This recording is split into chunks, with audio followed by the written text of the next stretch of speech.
kulankan ay maanta wada yeesheen shirgudoonka baarlamaanka ee Soomaaliland iyo culimada dalka ayaa lagaga hadlayay xeerkii kufsiga ee dhawaan madaxweynaha Soomaaliland dhaqan galiyay xeerkani oo bulshada Soomaaliland siyaabo kala duwan uga hadashay ayaa culimada dalku waxay kulan la qaateen shirgudoonka golaha baarlamaanka ee Soomaaliland kulankan oo warbaahintu dibadjoog ka ahayd ayaa markii uu soo dhamaaday waxa warbaahinta si wada jir ula hadlay gudoomiyaha baarlamaanka ee Soomaaliland Baashe Maxamed Faarax iyo sidoo kale qaar ka tirsan culimada dalka wixii shariicada islaamka ka hor imanayana waa wax kama jiraan waa laga saaraya qodobada aw sharciga golayaasha sameysay islaaman nahay wixii dastuurku yahayna waa lagu dhaqmaya waanu ku dhaqmanaa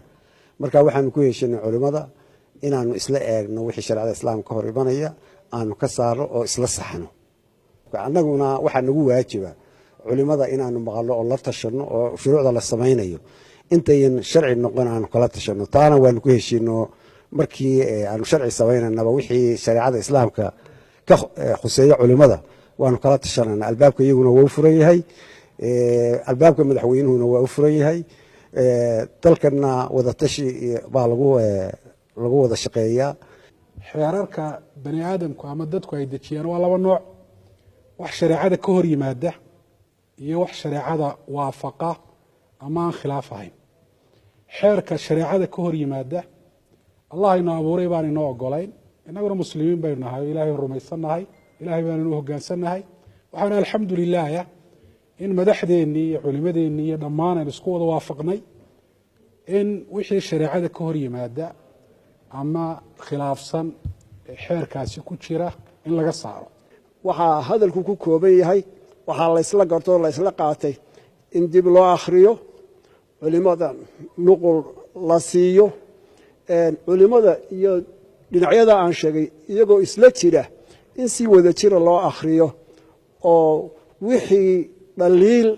sharciye xagga shariicada ku saabsan si wada jira looga saaro waxaana gabagabadii halkaasi ka hadlay wasiirka diinta iyo awqaafta Soomaaliland Sheekh Khaliil Cabdillaahi Axmed xukuumaduna sida ballanqaadka madaxweynaha uu ahaa waxaa runtii ka go'an in ay mar walba iyo sixitaanka iyo toosinta iyo wadatashiga ummadda ay tixgeliso oo ay ku dhaqanto golaha wakiiladuna sida gudoomiyuhuba afkiisa ka sheegay waxa weeyaan golihii aynu samaysanay inuu arrimaheena iyo danaheena guud isagoo wakiilnaga ah inuu inoo habeeyo haddii taxeerar lagu dhaqo dhinac walba qoyska hadday tahay hadday dhaqaalaha tahay hadday tahay horumarka dalka tahay xaq bay u leeyihiin wixii iyagu ay inoo arkaan inuu waafaqsan yahay shariicadana ay inoo soo gudbiyaan mar walba